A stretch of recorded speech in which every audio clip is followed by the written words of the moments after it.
Today I will share some quick tips regarding skincare during our festival of color, which is just about to come.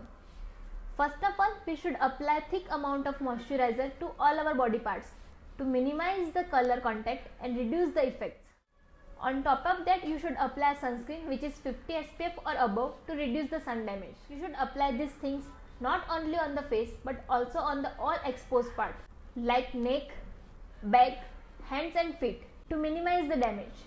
For those who have acne prone skin, they should apply a non-comedogenic sunscreen and moisturizer to prevent acne breakouts afterwards.